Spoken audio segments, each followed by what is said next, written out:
Oh, yes. Welcome. Yes, clear that throat, Luke. What are you doing back there?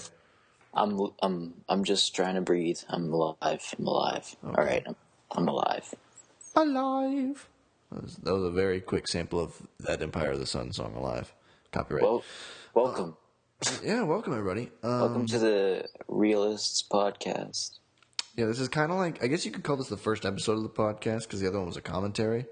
Yeah. But technically, in technical world, it's the second episode.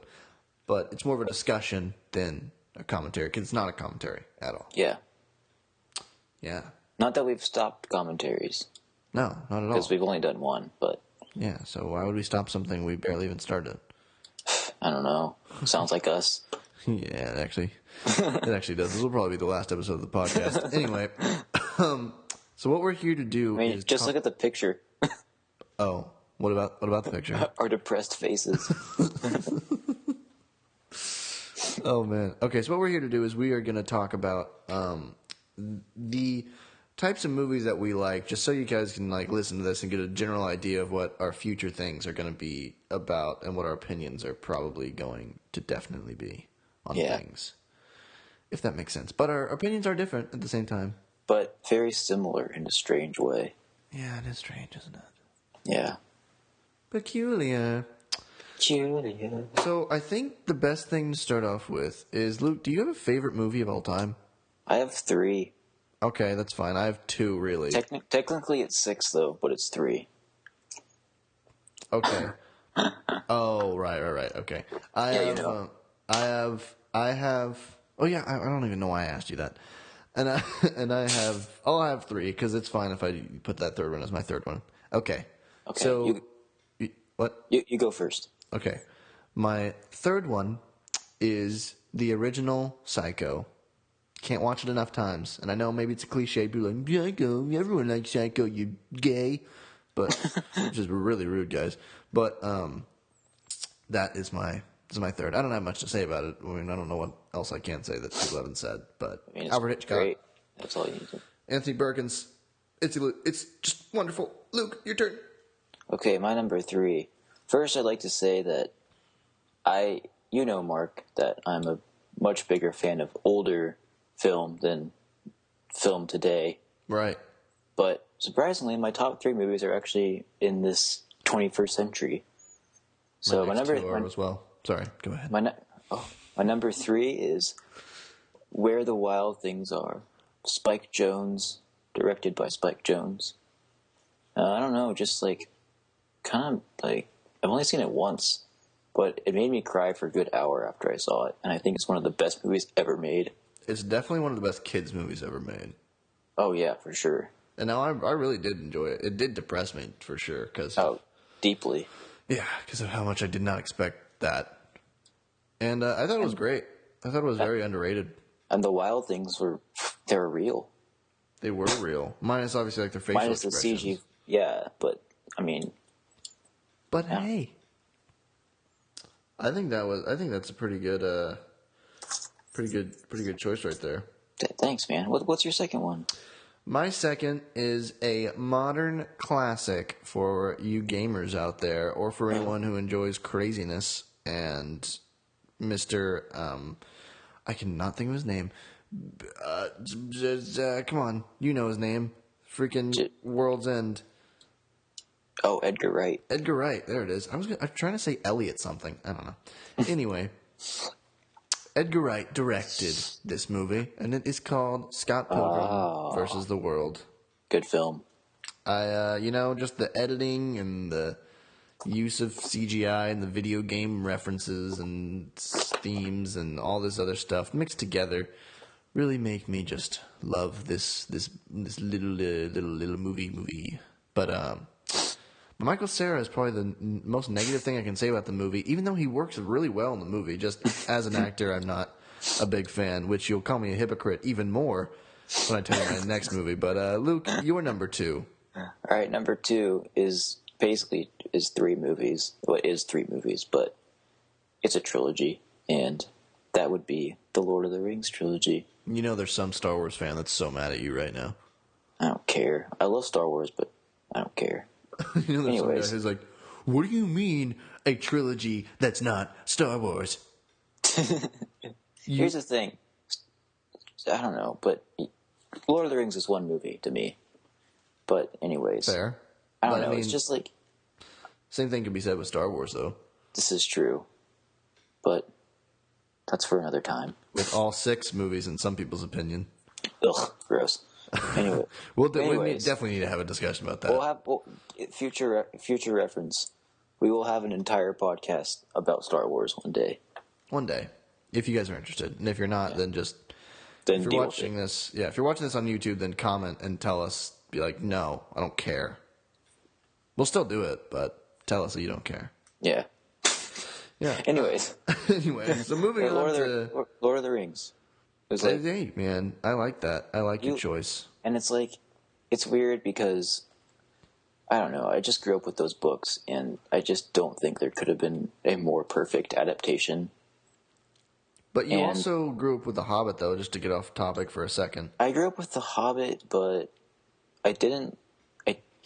I liked The Lord of the Rings more than I liked The Hobbit. Like it took more of a serious turn. Yeah, well, I don't know, just... Yeah, it's... I like things epic on grand scales.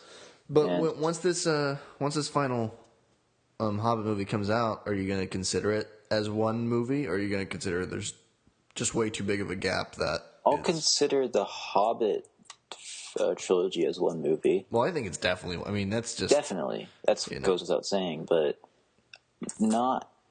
maybe we'll see how the third one is, because they're adding in a lot of... I mean, they're technically now prequels to Lord of the Rings.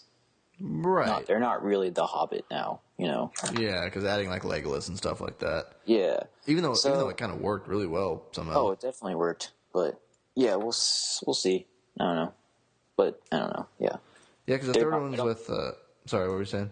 I don't think they're nearly as good as Lord of the Rings, though. Like, I think those are, like, innovative pieces of filmmaking, too. Oh, I agree. I mean, it's kind of like a return to form thing with these. But... Yeah. But I will say that the second Hobbit was, first of all, miles better than the first one, and also was just completely one of the best movies of last year.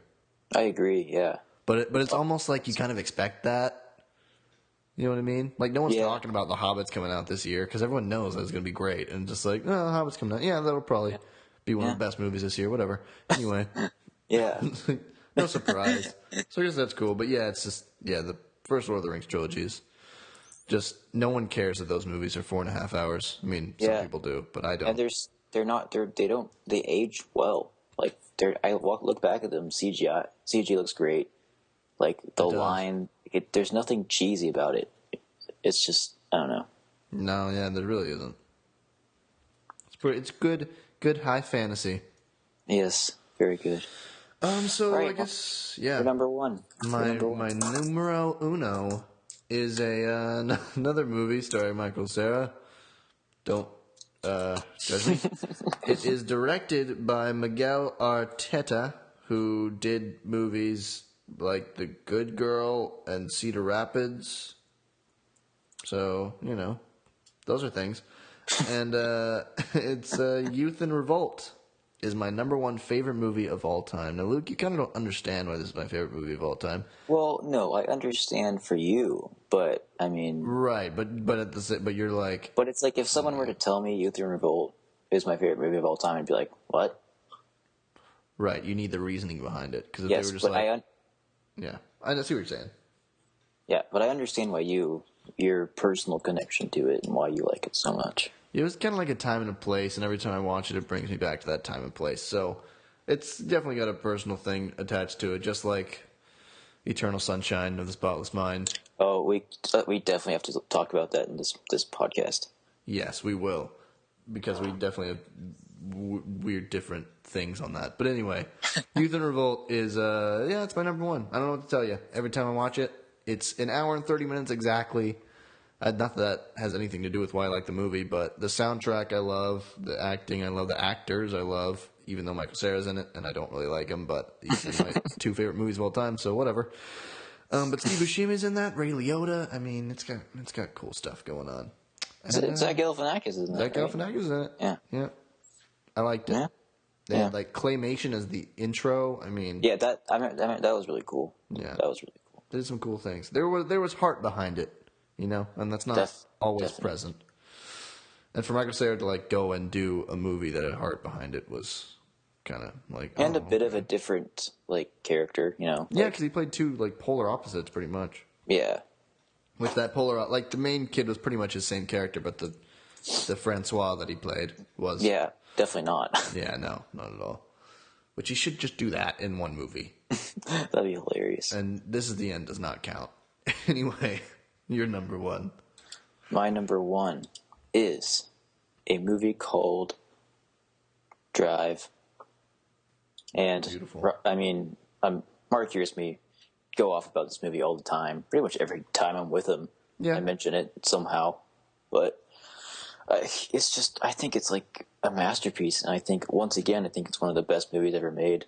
Even though it pays homage, and there's lots of like scenes paying homage to other movies. It's like, I don't know. If you don't know what I'm talking about Drive with Ryan Gosling, directed by Nicholas Winding Refn, one of the great filmmakers of our time. It's Great name too. Great name, and I don't know. Like once again, it's very personal connection, and it also has a lot to do with the reason why I love movies so much and why I want to be a director one day. So I don't know. It's just perfect, and it's like one of the few movies I just think is absolutely perfection. And it made you want to make movies. It made me, yeah. I mean, I realized in my past that there were lots of things hints that made, that makes sense why I do that. That makes sense why I want to be a director. No, I mean in a way where when you watch the movie, you're like, man, I want to film something now. Yes, it's definitely that movie kind of turned the switch on for me. I was like, I don't know, I just found something like cinema as art when I really truly first started seeing cinema as art. Right. And and Ryan Gosling is pretty much my favorite actor, and I think kind of an underrated actor too. I think in mainstream terms. Yeah, because a lot of people see him as the beefcake, and it's like, no, he's not Channing Tatum in any way. Yeah, definitely. But, yeah. But boyfriends get mad when their girlfriends are like, "Ooh, Ryan," and girls have that opinion of he's hot, so I like him. So Yeah, but they haven't seen him be a neo-Nazi Jew. Right, exactly. They're like, I like him. I like him because he's hot. What's Only God Forgives? What are you talking about? Yeah, it's like, I bet you if half those girls saw, good. I bet you if half those girls saw Only God Forgives, they'd just be disgusted. They would be so disgusted. Yeah, and I would smile. I would love it. So yeah, those are our top 3 films. Those are our top. Lucas, I mean, you kind of picked 5, but hey, it counts. So I understand. You understand. Yeah. So I mean, I don't know who could. I mean, I guess you could pick your favorite Lord of the Rings, but without all of them, it's kind of pointless. Yeah. Exactly. So, either you pick a first one, and the other 2 aren't made, and so the first one just ends on a cliffhanger, basically, or you pick the last one, and you have no idea what's going on. Exactly. So yeah, you kind of need all 3 to make. Kind of have to have all. Yeah. Which is why I said it's the same thing with The Hobbit, because without the other ones, it's kind of just it doesn't pointless. Work. Yeah.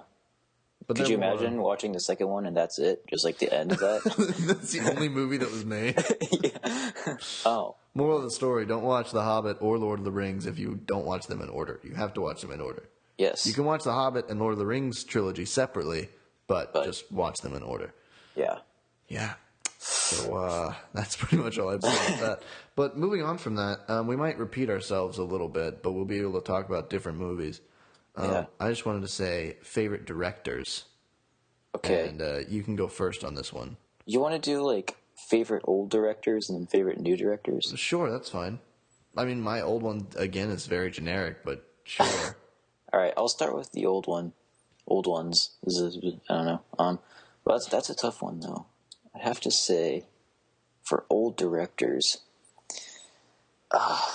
mine's kind of pretty generic, too. What were you going to say? I mean, I can't not pick Stanley Kubrick. Right.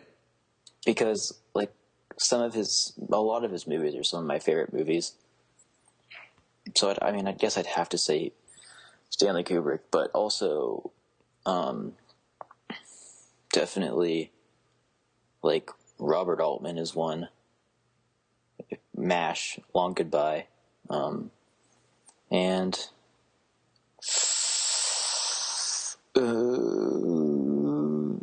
maybe Andrei Tarkovsky.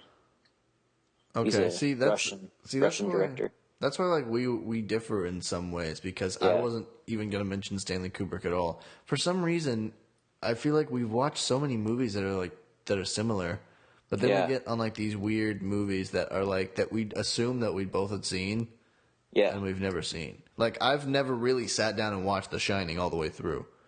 I didn't even know that. And I've seen 2001, but I was younger, so I didn't really Oh yeah, care.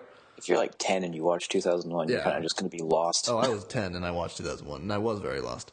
I watched a documentary though called like it was about like those weird plates that were being found like in the tar on the streets, and it was Oh, called yeah? like Toynbee Jupiter 2001: The Space Odyssey. Yeah, Yeah, you guys should watch that documentary. It's strange. Anyway, yeah. so It's like, I mean, Clockwork Orange. Have you seen Clockwork Orange? no, I haven't seen that all the way through either. This is what I'm talking about. I haven't dude. seen like Kubrick's catalog, and I should. And you know, if I have his box set. if one of like our friends listen to this, they will totally be like, what do you mean you haven't seen these movies? I don't know if anyone knows that I haven't seen these movies, but Actually, yeah, our friend, some of our friends probably be like, "Who's Stanley Kubrick?" yeah, that's true. No, yeah, but I mean, like Clockwork Orange is like, I don't know, that's like one of the funniest movies ever made, but also extremely dark. I mean, it's hilarious. Like, because I bet people would disagree with you on that. but no, because I went. Did I tell you about the screening I went to of it? No. Okay, well, I sort of just recently I went to a screening of it, and they had a Q&A with Malcolm McDowell, Oh. and moderating was Gary Oldman because he loves Malcolm McDowell so much. Oh, you did tell me about this, but you didn't like go into Yeah. detail. And it was like well, first of all, they projected it on original 35 millimeter. Which So means stuff to us, but not anything to anyone listening. Basically, they projected the movie on actual film instead of digitally, and it just looked incredible. And dude, everyone was just dying of laughter because there's so many hidden funny things in it, and it's so satirical. Right, I mean, I've heard it was funny, but it also is, you know. Oh, it's really messed up. Yeah, But exactly. I don't know, when you're with a lot of people who are huge fans of the movie, you start to find a lot of things that are really funny about it. Right, and there's not like the whole initial shock factor in there as much. Yeah, I mean, I'm sure if I saw it looking back when I saw it the first time, I was definitely sort of horrified. Yeah, exactly. Well, I'm gonna get. Sorry, your turn. Oh yeah, no, that's fine. I was just gonna get mine like out of the way because my old directors are just so generic and lame. Hitchcock, Orson Welles, and I guess if you want to count Spielberg, even though he's still around. But let's move on from there. Those are just obvious. And there's, I mean, I will say that like even though I don't love every movie he did, like David Cronenberg did some. David Cronenberg's awesome. Did some crazy stuff going on. I watched. Oh, what's the movie definitely. called? Videodrome. Yeah, Videodrome. Yeah, I didn't understand a single bit of it, but visually it was really cool. The Fly I love actually. Oh, The Fly's awesome. Yeah. And then I'm trying to think of who else I really like. I don't know. As far as like old directors go, it's hard There's for me so to many say. old directors that I don't know if I can even choose a favorite. Yeah, exactly. It's like there's just, and I just mainly think of the movies for whatever reason, and maybe that's better. Yeah. I don't know. Yeah. And I mean, I guess anyone alive doesn't really count. But whatever. if you want to count it, then I would have said that Robert Zemeckis' directing in Back to the Future was awesome, but you know, I don't know if that counts. He's still doing a lot of stuff. Yeah. But today wise, I'm just gonna today. I have a few things to say, but you can say your peeps. I think there are quite a few. There's a good handful of, whereas I think back then there were like a lot of really great filmmakers. I think there's a smaller handful of but they're really good filmmakers. and I don't think people recognize that.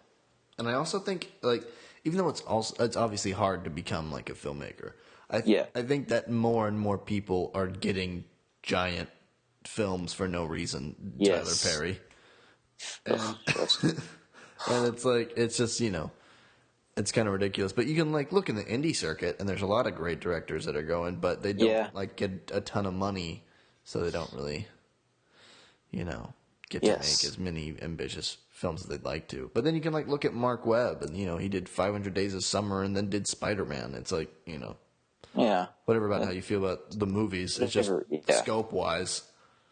Yeah, that's very true. Going from like whatever the budget was on 500 Days of Summer, and then like hundreds of millions of dollars.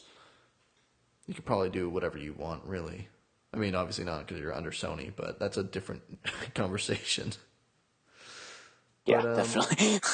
But yeah, okay. So who are your picks? Oh, yes. I have two favorite directors. Like, two. Hey. And these are probably my two all-time favorite directors. Okay. And one of them is definitely... Okay, Nicholas Winding Refn, I already mentioned him, directed Drive. Right. Yeah, if you're interested in his stuff, or if you've seen Drive, you don't know, like, what else. He did a movie called Only God Forgives, also with Ryan Gosling. Very divisive. Some people absolutely hated it, said it was the worst movie ever made. Some people loved it. My dad hated it. He thought it was ridiculous and stupid. See, And I loved it. So yeah. me and Mark loved it. But he did a movie called Bronson with Tom Hardy, Valhalla Rising, and then lots of Danish films because he's a Danish director. A lot of this is on Netflix, by the way. A lot of it's on Netflix, yeah. And then my other one is, I think a lot of people know this guy, Paul Thomas Anderson, director of Boogie Nights, There Will Be Blood, The Master, Magnolia. Pretty much every single one of his movies is like a masterpiece. But surprisingly, my favorite one that he's done was, and this would almost be one of my favorites of all time. It's probably like number 5, but it is Punch Drunk Love. Actually, that's my favorite of his, with Adam Sandler. Which is just so like sickening to say nowadays. Yeah, but I don't know. Just watch it. It's a very different take on romantic comedy, And with Philip Seymour Hoffman, if you guys want. Oh yes, a Philip great Seymour cameo. flashback. Yeah. Yeah. But yeah, just watch all of Paul Thomas Anderson's movies, and you'll see like the best of Philip Seymour Hoffman. Yeah, for real. But yeah, those are my two favorites, and I can't wait for Inherent Vice with Joaquin Phoenix this year. So I'm like ecstatic about that. So yeah, you go, Mark. Oh,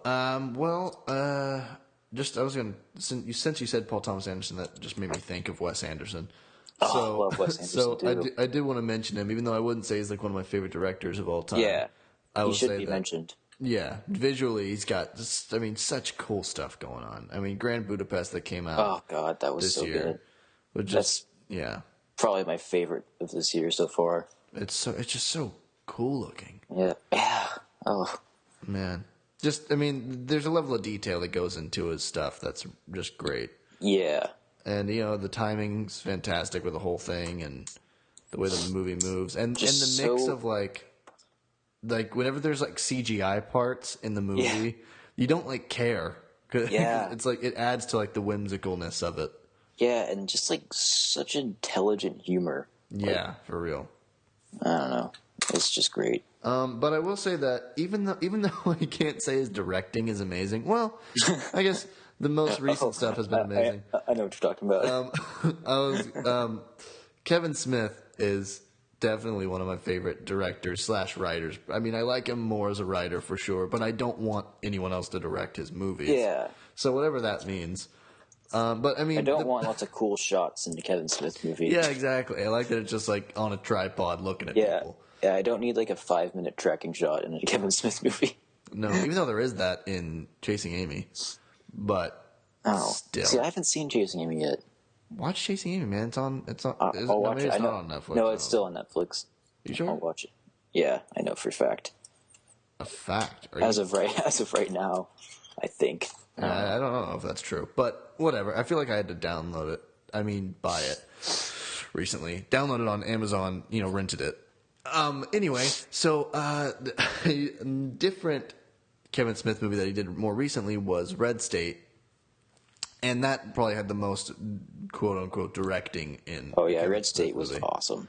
Yeah, it was very good. And, I mean, he has stuff out now that's like, his show, Comic Book Man, but that has nothing to really do with him. He really does podcasts more. Wink, wink. But still, he's got a new movie coming out called Tusk, and, I'm always excited when it's a Kevin Smith movie, and I can rewatch his movies so frequently that it's ridiculous. Oh yeah, his movies are extremely rewatchable. Yeah. And mainly it's just people talking to each other. Yeah. When somehow it's extremely entertaining. I don't know. You guys haven't seen Clerks? Go on Netflix and watch Clerks and That's a must watch. grow a pair, bro. Especially if you want to be a filmmaker and you don't know how to get started. Like you can watch that movie and just kind of be like, "Hey, I can do that," That's exactly what people always say to him. They're like, dude, I watched Clerks and I realized that since that counted as a movie, I guess this counts as a movie. He was talking about his meeting before he made Mallrats, which was his second film. And they were like, okay, your budget's $6 million. You can't make any movie for under $6 million. It's just not possible. And he goes, what do you mean? We just made a movie for $27,000 called Clerks. And they're like, well, that wasn't really a movie, though, was it? And he goes, no, I guess it wasn't. You're right. But I mean, I guess you could call it barely a movie, but it's still a movie. It's totally a movie. Yeah, it just depends. The people are like, they're only in one place the whole time. But, whatever. And then second person I guess I'll mention is Edgar Wright again. I don't know what it is, dude. Even though there's only a few, there's a handful of movies that I'm like, Edgar Wright's awesome. But just just for some reason, everything in it is so funny. And even though Simon Pegg wasn't in Scott Pilgrim, I love that Simon Pegg's in most of his things. Yeah. Because I love Simon Pegg. But also just from stuff that you wouldn't expect in these movies to be great, like the fight choreography. Oh yeah, his action sequences are amazing. I know, and they're so good that you start laughing because of how much is going on. Yes. It's like the barrel scene in Hobbit 2 when it's just going on. Oh, it's just so awesome. You just start laughing. You're like, this is one of the greatest things I've ever seen, and that's how I feel when I watch Edgar Wright fight scenes. Exactly. And holler. Yeah. So other than that, I could go obvious and be like Tarantino's amazing and all that stuff. But goes without saying. Yeah. I don't even know if I can think of another one, really. Even though I wouldn't say Edgar Wright's the most amazing thing ever. But, Kevin Smith, again, not really a bunch of directing going on. but still, probably my favorite director. Yeah, I think by listening to our favorite directors, I think you guys can sort of tell the similarities and also extreme differences of Mark and my style. Yeah, because, just with Kevin Smith, I guess I just mean his catalog is my favorite. Yeah, if that makes sense. But yeah, no, our differences are a lot more there than someone might think because we agree on everything we've said pretty much so far. Yeah, but still very different. Yeah. Do we want to talk about? I guess this could lead into entertainment versus. Oh, right. That is. I kind of wanted to talk about that because I wanted to talk about. Because I always, talk about my favorite horror movie. Yeah. Ever. Which is Scream. But I want to know what your favorite horror movie is, and then we can talk about mine. Oh boy, my favorite horror movie. Oh god, that's a tough one. I don't think I know what my favorite horror movie is. Well, what I was going to say is that with Scream, people might say that it's not a horror movie, which I think is kind of ridiculous because it is. But it is. But I definitely it's just making fun of other horror movies. Yeah, exactly. It's definitely it's a spoof without being a spoof. This isn't a scary movie, even though it was going to be called that at first. but then they decided we'll go really spoofy and make scary movie instead. Yeah. So this is not that. But this is not that garbage. But it's just I don't know something about it. Yeah. It's really great. Honestly. I think I told you this the day after we saw it, that House of the Devil was my favorite scary movie ever made. See, and I love that too, and that's I think completely the opposite feeling. I'd have to say House of the Devil. Like, but I don't know. That's a really good horror movie. It is. It's a slow crawl, but it's great. Suspense. Suspense. Almost too much suspense to the point where I almost can't even watch it. I know. I'm just like, oh god. Yeah. Jocelyn Donahue. Jocelyn Donahue. Oh man, Jocelyn Donahue. She's the star of The House of the Devil, which is also on Netflix, and she is just wonderful. She's perfect. Hey, I mean, Ty West is definitely a director I look at for sure. Oh yeah, definitely. He's done The House of the Devil and The Innkeepers, if you guys care, and other things. I mean, he did a segment in VHS and did a segment in ABC's of Death, which doesn't count. Which is hilarious. And he also directed Cabin Fever 2, but no, there's stuff going on. There's stuff going on. He's got a lot of talent. He does. So yeah, I mean, entertainment versus like real cinema. See, I always like the differences between. Let's say that we're not like, this isn't black and white for us, because I like entertainment, entertaining cinema, and Mark likes, I guess, serious, whatever you could call it. There's just different points where we like stop. Though. Yeah. Like exactly. I for whatever reason am not into war movies. Don't like them. Don't like the military being the main focus of a movie. Bugs me. Even Battle Los Angeles, where you'd think, well, at least it has aliens, right? Still was boring. Well, that movie was kind of boring anyway. But yeah, because I'll mention obvious war movie, Saving Private Ryan. You're like, nah. Yeah, that's how I feel about it. That's how he feels about it, and I'm like, what? What are you saying? I'm just like, I can't handle the people talking. I do think you would really like Apocalypse Now, though, because it's not really a war movie. Apocalypse Now, it's a massive trip. That's a lot like Battlefield Earth, right? No, not even close. Yeah, I think I'm gonna watch Battlefield Earth instead. See, this is Mark. I'm just kidding. I would never watch that. I don't want to watch the John Travolta midget alien. But yeah, and but yeah, like I mean, well, I have a good example. Other than bringing up movies that are so bad they're good that we both love, like The Room. That's what our commentaries are about. Yeah, exactly.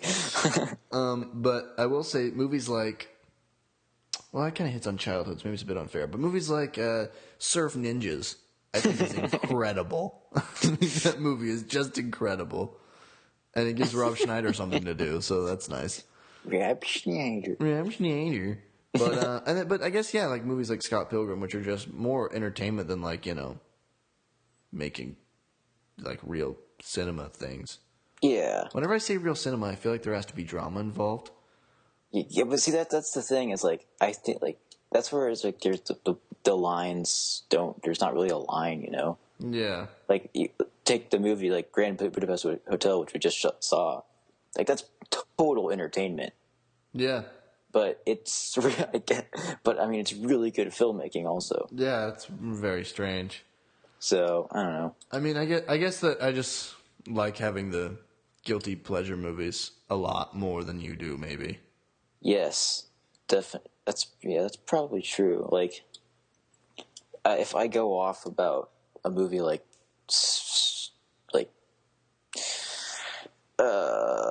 Mortal Kombat, if I go off of like the Seventh Seal, like Ingmar Bergman's Seventh Seal, and I'm like, Mark, this movie's amazing, it's a masterpiece. He'll be like, no, yeah, cool. Yeah. And then Mark will go off about Sucker Punch. Yes, exactly. and I'll be like, dude, what are you saying? Zack Snyder, thanks for ruining Superman. But and Watchmen. So yeah, but no, yeah, that's true. I will go off about Sucker Punch and talk about how much I love. And I mean, I guess a good example is like Cloverfield and Kick-Ass. Well, I love Cloverfield. That was one of the best times in the theater I've ever had. That's one of the best viewing experiences I've ever had. I watched it on a plane. So, yeah. Yes, but you can see that, I don't know. They're just, I don't know. It's kind of hard There's to just explain. there's that thing. But I think the most obvious example would be the Dark Knight or the Batman trilogy versus of the Avengers. Okay, yeah, that is a good example. Let me start with saying that I love the Dark Knight, and I minus one part of it, and I love Batman Begins, minus nothing really. Maybe one part. I don't know. There's some part. Oh yeah, minus one part for sure. And here we go. Okay, so you are pretty much like all the movies, right? I love all three of them. Okay. And I understand that there's a lot of people that have a lot of problems with the Rises. And Right. I recognize those problems. And it's funny, that could be a whole different conversation, and this is Yeah. totally there's nothing to do with the spoiler, but there Yeah. were parts when I was watching Amazing Spider-Man 2 that I was like, Luke will say that I said this was wrong in Dark Knight Rises, but I guess I'm a hypocrite because I don't care. Even though I will agree that generally Dark Knight Rises is definitely a better movie than Amazing Spider-Man 2, but I like Spider-Man, so screw you guys. Yeah, whatever. And I'll say I really like the Avengers also. Yeah, but it's definitely a difference between the fun, just plain fun colorfulness. The Dark Knight is like a very serious movie. Yeah, the Dark Knight. There's not much humor in it. I mean, there's like moments of like lightheartedness and stuff, but Right, but it's very like the modern version of Batman. That's very like it's pretty dark.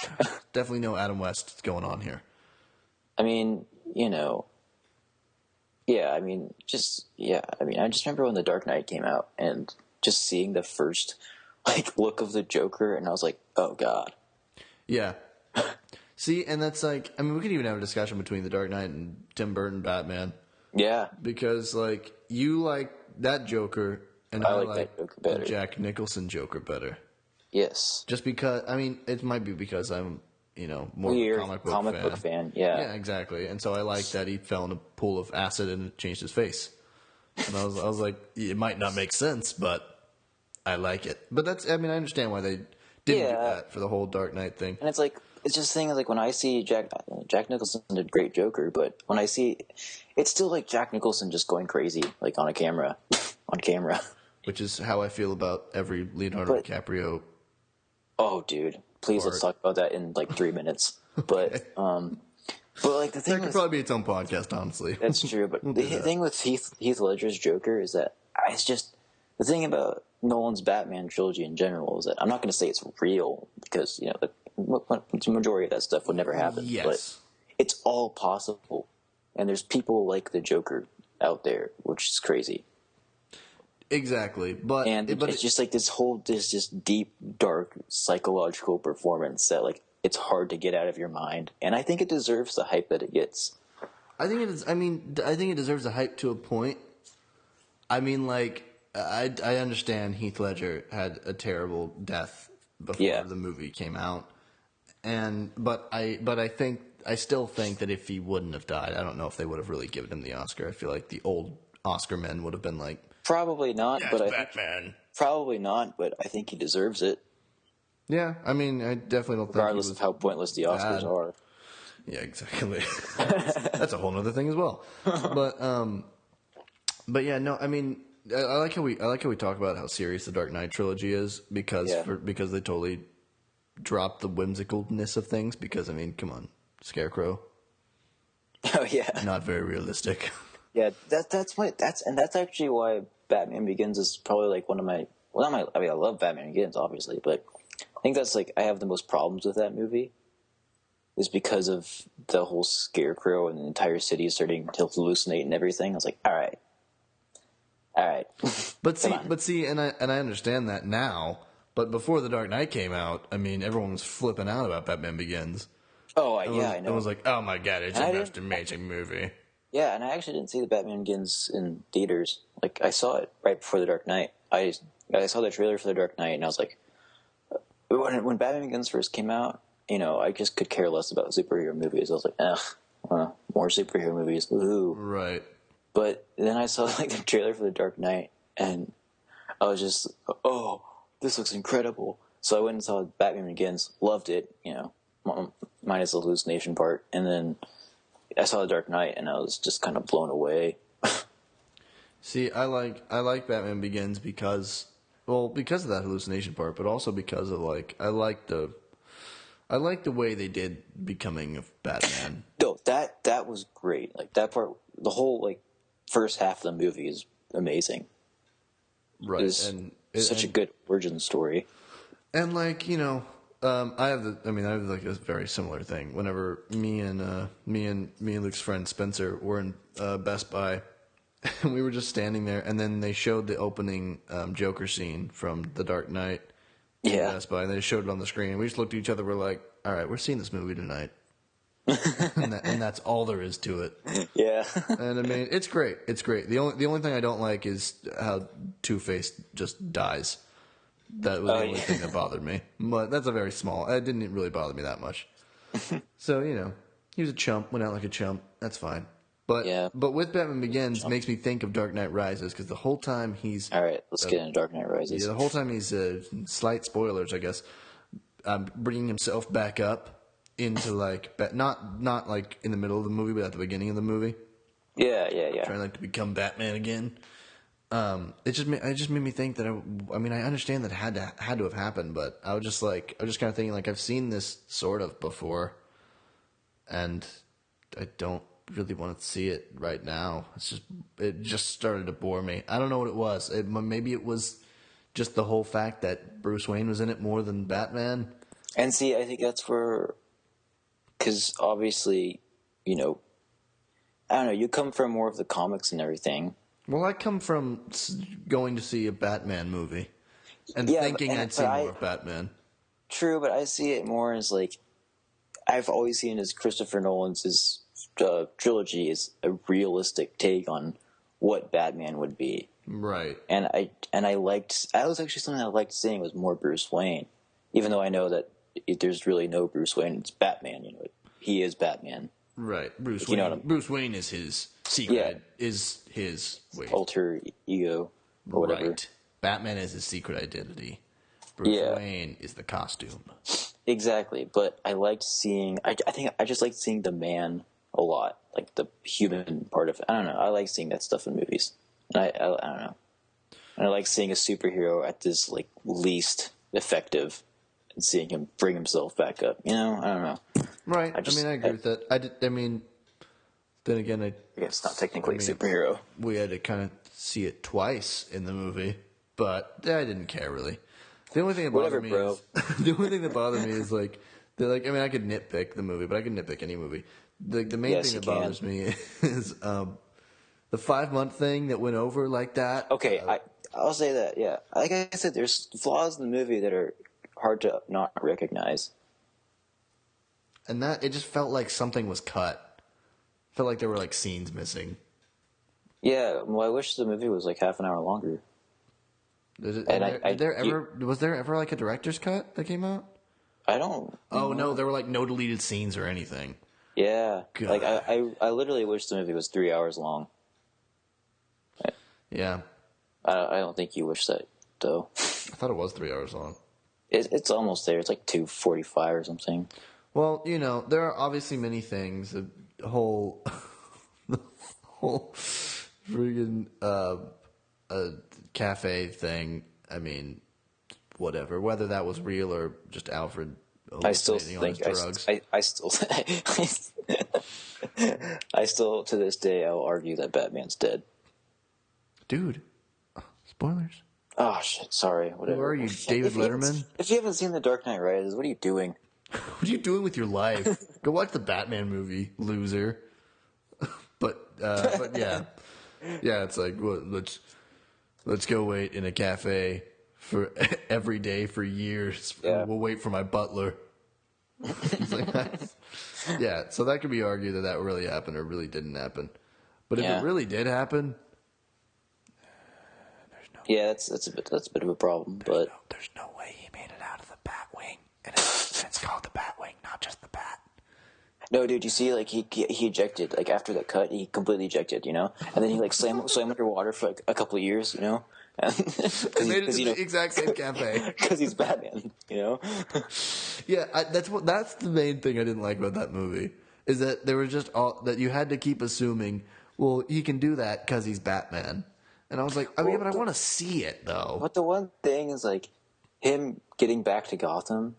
That's totally believable. Like, of course, he could get into it. He's fucking Batman. But how though? Every bridge was like collapsed. I know, everything was like destroyed. I mean, literally, there's never been such a Gotham takeover, at least in the films, as Bane's takeover. True, but I mean, Batman doesn't need to walk on the bridges, so he'll find a way, dude. I know, but he didn't have anything. That was my thing. Like, how do you? Okay, I'll accept he got back, but he got back, got to his mansion, put a suit on, walked to a bridge to meet Catwoman, and was like, "Hello," and didn't even explain any of that to her. Wasn't like, "I've been in a hole for 5 months. Good to see you too." It was just like, "Hey, we need to take out Bane. Okay, let's go." It was like, I mean, I guess it's kind of cool that he has that attitude, but still, I'd like to see something. I don't know. Whatever, dude. Yeah, whatever, man. See, this is when me and Luke just accept that we have different opinions. Yeah.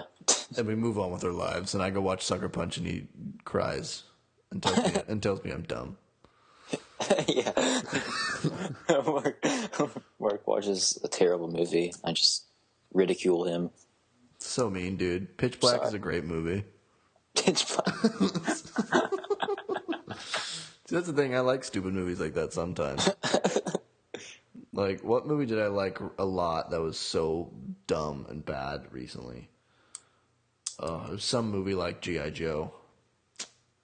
I don't know what it was. And I hated G.I. Joe, so it wasn't that. But anyway, I mean, I don't know what else we can say. And I was like, dude, did you see The Place Beyond the Pines yet? No. Are you going to see it? Probably not. I probably won't. I don't know. You should. It's incredible. I'm sure it is. I'll accept the movie's fantastic, which makes me feel like I see it. Because what could I say to you? It's fantastic? You already know. Ugh. I'll pretend I saw a fantastic movie. I saw a fantastic TV show called Goosebumps with Ryan Gosling. And I saw True Detective. Yeah. See, there's another one. Man, TV shows are not my thing. Don't even. Same here. But when it comes to TV shows, Yes, I very much jump on the bandwagon when it comes to. You really do. Did you watch Breaking Bad? No, never did. Never will. Okay.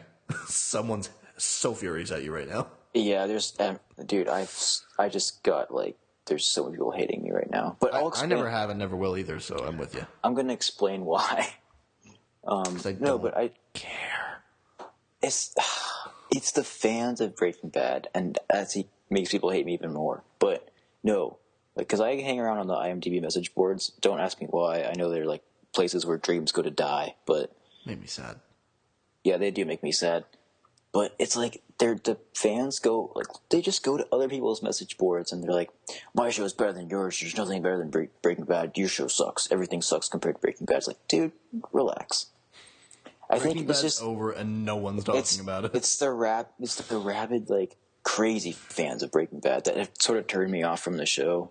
Because now I think the show's been so overhyped for me that I don't think I can enjoy it as much as everyone else did. I'm sure it's a good show. I'm sure it's really good. I'm sure it is. And I love Bryan Cranston, and I respect them for ending the show when they could have completely gone on for 5 more seasons. Yes.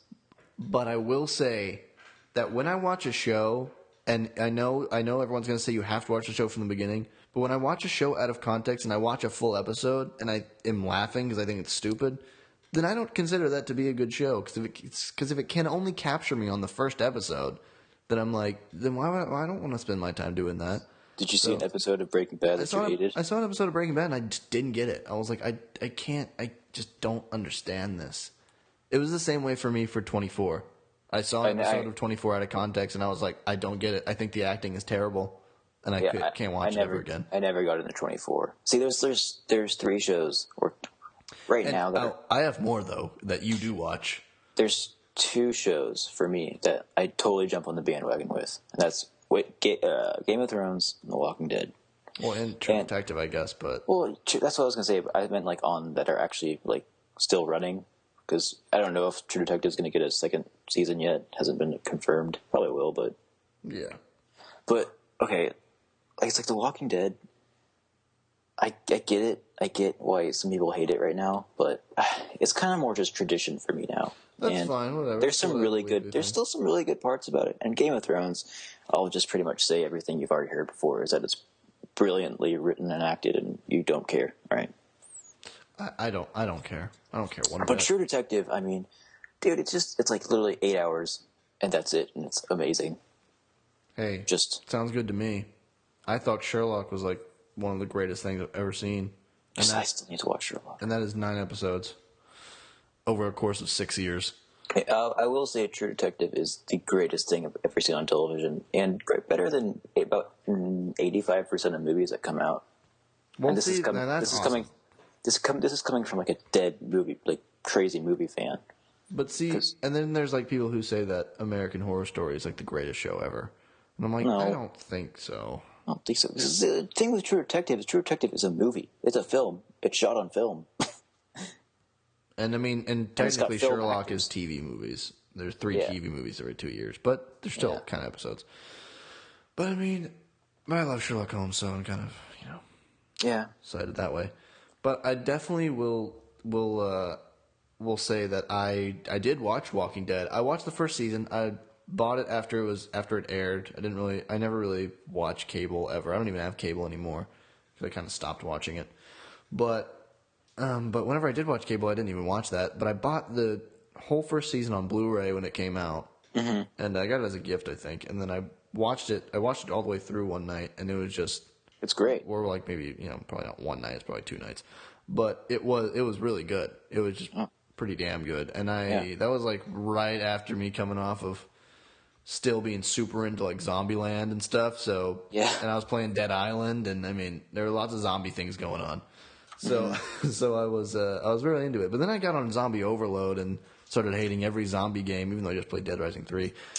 And started hating everything to do with zombies. But I still wanted to watch The Walking Dead. And so me and our friend Spencer again, we would watch it every Sunday. It would come on. I'd buy the episode because I again didn't watch it on TV, and I'd buy the episode on like Xbox or something, and we watch it.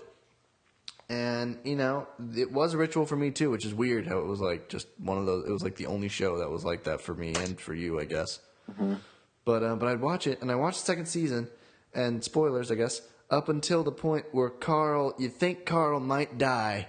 And it goes on for like literally 4 or 5 episodes. I don't know how long, but It's 4 or 5 episodes of Carl being sick. There's a good 4 episodes where I will say nothing really happens. And I was just like, They're just at the farm. I was like, Carl, Jesus, come on, man.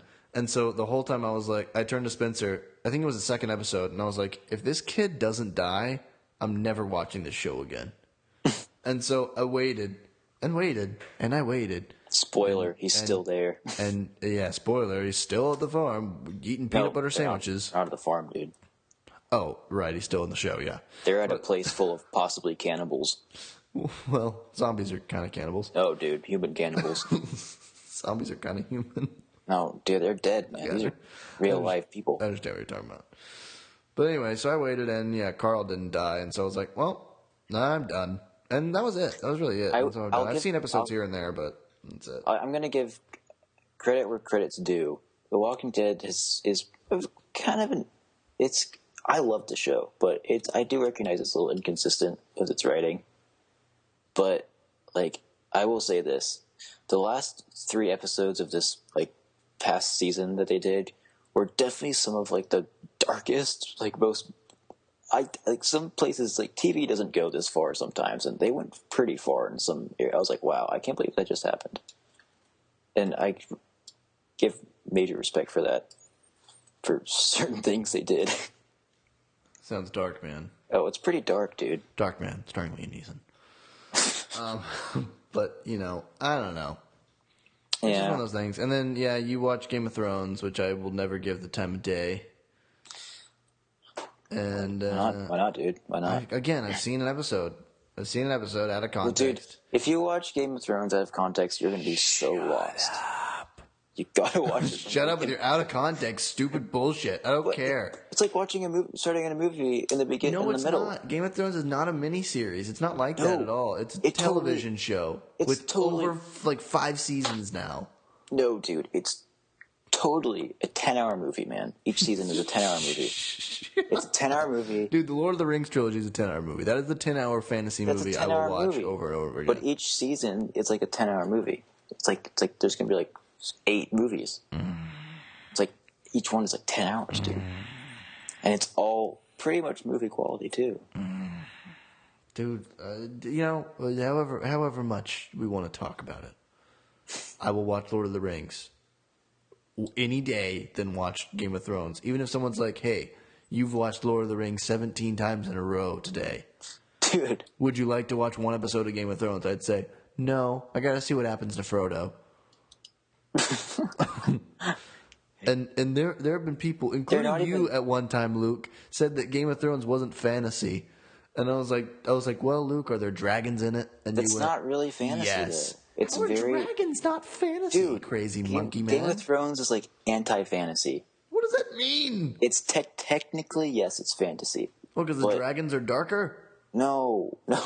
There's a skeleton dragon in Skyrim. Is that anti-fantasy? Can I make my point? Sure. Technically, yes, it is fantasy. There are dragons and there are otherworldly beings. Mm-hmm. But the show is nothing like Lord of the Rings. It's nothing like anything fantasy out there at all. This is going to sound boring to you, but it's very much like politics and backstabbings and awesome stuff, dude. And like I get murder that, and family versus families and favorite characters dying. It's amazing. It's amazing, dude. My favorite character was Gollum. You don't care. Oh, Gollum.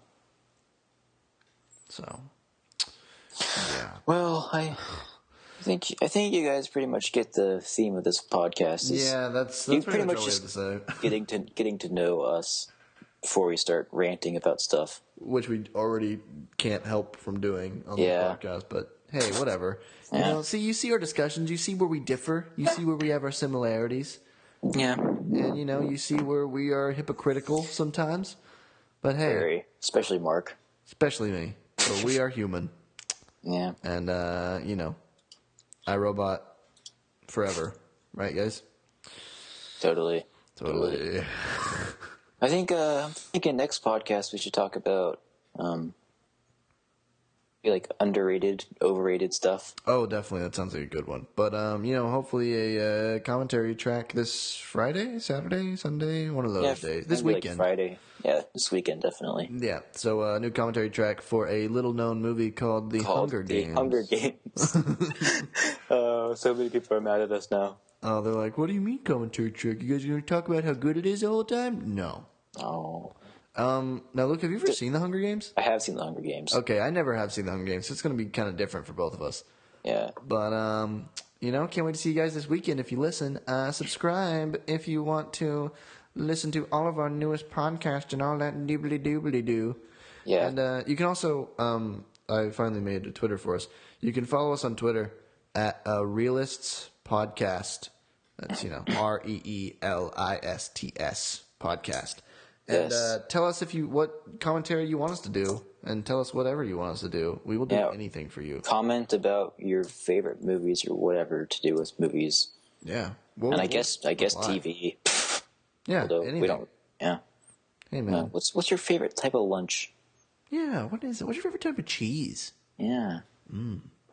Well, that's pretty much all the time we have. Yeah, now. and I do apologize. Like my voice, I hate my voice. So if you hate my voice, I'm with you. Oh, Luke, your voice is beautiful. I apologize for us being just totally insensitive sometimes. Yeah. But again, more of that to come. Yep, more of that to come. We are human, iRobot forever. Just look at Just look at our picture.